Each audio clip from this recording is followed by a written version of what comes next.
बिस्मिल्लाहिर्रहमानिर्रहीम, अस्सलाम वालेकुम। उम्मीद करते हैं आप सब खैरियत से होंगे।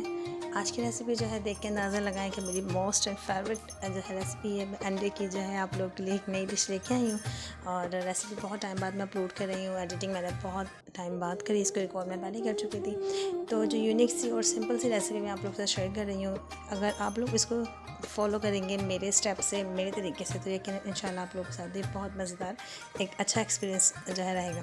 तो सबसे पहले मैंने इसके अंदर ऑयल डाला था तकरीबन जो है हाफ़ कप के करीब, और उसके बाद मैंने 2 लार्ज साइज़ के अनियन थी वो फ़ाइन चॉप कर ली थी। फ़ाइन चॉप आप चॉपर की मदद से भी कर सकते हैं, और जो है आपके पास अगर चॉपर नहीं है तो आप हाथ वाला चॉपर हमारा सबसे अच्छा होता है तो आप उससे हाथ से चॉप करें इसको। उसके बाद आपने तकरीबन इसको 2 मिनट फ्राई करना है। इसका कलर जो है जस्ट बादामी हो जाए, लाइट। और उसके बाद आपने जो इसके अंदर ऐड करना है वो थे 2 अदद टमाटर की प्यूरी। मैंने टमाटर लिए थे 2 लार्ज साइज़ के थे, और मैंने इसको जो है ब्लेंडर में बारीक जो है इसकी प्यूरी बना ली थी। अब जो है हम दोनों इसको भी तकरीबन 2 से 3 मिनट ही फ्राई किया था। वीडियो मैंने जो है फॉरवर्ड करी है क्योंकि टाइम की शॉर्टेज होती है और इतनी लंबी वीडियो अपलोड नहीं करती। मसाला नहायत ही मुख्तसर था, लेकिन इसके अंदर जो मेन इंग्रेडिएंट्स मैंने ऐड किया था वो था कढ़ाई मसाला। आप इसके अंदर फ्राई, अचार, गोश्त जो से दिल चाहे वो भी डाल सकते हैं। इसके अलावा मैं स्पाइसेस में सिर्फ कुटी हुई मिर्च, लाल मिर्च, हल्दी और पिसा हुआ धनिया, नमक, और मोस्ट इम्पॉर्टेंट मैंने इसके अंदर फ्राई मसाला डाला था।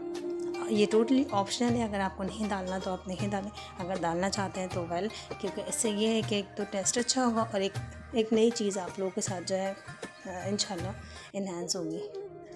तो बस अब क्या था, मैंने इसको जो है डाला और अब सॉरी मैंने इसको दम पे रख दिया। उसके बाद मैंने इसके जो है इसके अंदर हरी मिर्च 2 से 4 अदद, मोटी वाली थी, तीखी वाली नहीं थी, और इसके अंदर थोड़ा सा हरा धनिया मैंने इसके अंदर बारीक फ़ाइन ब्लेंडर किया और इसके अंदर मैंने इसको ऐड कर दिया।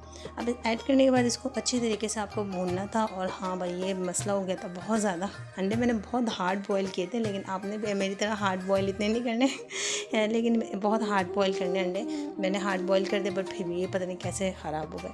खैर, बना बहुत मज़ेदार था माशाल्लाह से, जब भी मैंने वीडियो आप लोगों के साथ शेयर करी। अगर अमूमन ऐसा होता है कि चीज़ें अच्छी नहीं बनती और मैं वीडियो रिकॉर्ड कर लेती हूँ, लेकिन अगर वो मुझे अच्छा लगता है कि नहीं अच्छी बनी तो मैं आप लोगों के साथ इसको रिकॉर्ड शेयर नहीं करती हूँ। तो बस इसी तरीके से मैंने इसके जो है चॉप करके पीस डाले थे और उसको थोड़ा सा हल्के हाथ से मिला के और इसको जो है थोड़ी सी देर मसाले में रखा और कोयले का इसमें स्मोक लगाया। और ये इतना मज़ेदार बना था कोई कि मैं अपना ज़ाती एक्सपीरियंस इसके साथ आप लोगों के साथ शेयर कर रही हूँ। लास्ट में मैंने गार्निशिंग के लिए इसके अंदर हरा धनिया और हरी मिर्च डाली, और थोड़ा सा गरम मसाला भी आप इसके अंदर डाल सकते हैं। और एक बात और कि स्पाइसेस की कमी हो जाती है जो है आप अपने ऊपर डिपेंड करती है, क्योंकि मैं थोड़ा कम स्पाइसी लेती हूँ तो इसलिए मैंने हल्की मिर्चों को बनाया। अगर आप लोगों को थोड़ा ज़्यादा पसंद हो तो आप लोग इसके अंदर ज़्यादा डाल सकते हैं। वीडियो पसंद आई हो तो वीडियो को लाइक, शेयर एंड सब्सक्राइब मेरे चैनल को ज़रूर कर दिया करें।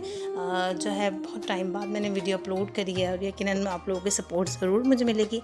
तो मिलते हैं नेक्स्ट वीडियो में, जब तक के लिए अपना और अपने प्यारों का ढेर सारा ख्याल रखिएगा। दुआ में मुझे याद रखें। मुझे दे इजाज़त, अल्लाह हाफ़िज़।